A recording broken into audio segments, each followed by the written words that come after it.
Salam geng. Ini hari saya nak buat uji kaji. Uji kaji cara mudah nak tentukan madu yang geng boleh itu kualiti dia macam mana Okey, berkualiti ataupun tidak. Okey, ni saya ada bawa empek sampel madu. Ya, ni madu tualang yang paling famous dekat TikTok. Ini madu tualang yang paling famous dekat Shopee. Ya, ni madu tualang daripada member saya, Abang Sun.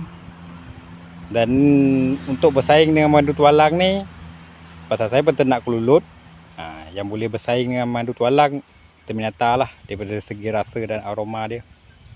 Okey, saya nak buat testing uji kaji dalam piring. Okay, first saya masukkan madu tualang yang paling famous dalam TikTok. Gas ya.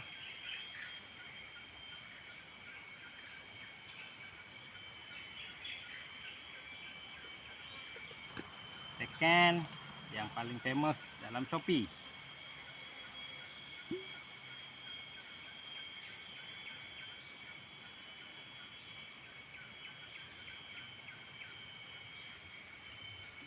Kemudian madu tualang yang saya recommend daripada member saya, Abang Sun. Dan yang terakhir, madu Terminata, madu kelulut Terminata.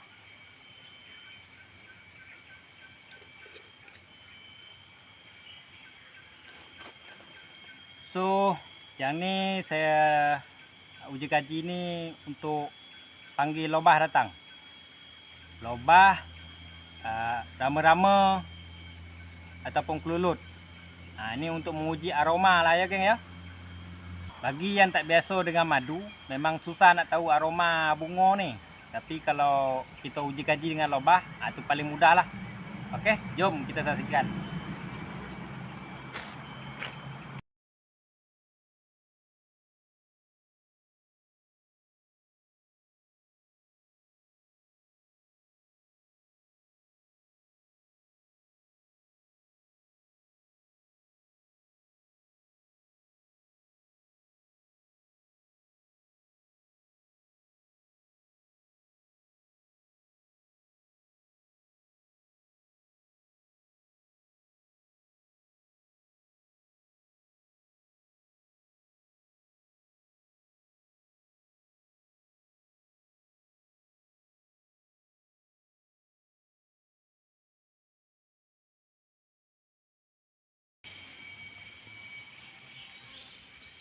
Okey, setengah jam berlalu tu time lapse lah saya buat. Setengah jam. Tu apa yang saya harapkan belum datang lagi. Ya, ni banyak somut. Yang tu seekor, 2 ekor somut. Yang ni pun tak ada. Yang tu kelulut dia tadi. So saya biarkan dulu. Pasal somut bukan tujuan saya. Somut ni bukan tujuan saya. Saya hanya nak makan lobah atau rama-rama. Pasal untuk menguji aroma. Somut bukan ya.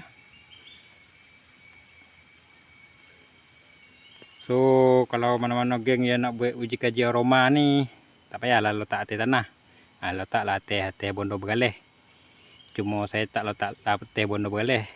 Saya letak ke atas tanah, pasal lagi mudah lah. Lepas tu kalau saya alih kan banyak kojo somut ni, tengok laluan somut lah. Bola topi ni laluan somut. Tu dia akan ambil mana yang paling dokek dengan dia dulu lah.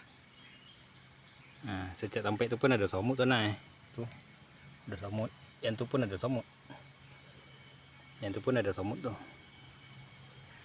Cuma paling banyak sini. So saya biarkan dulu sini.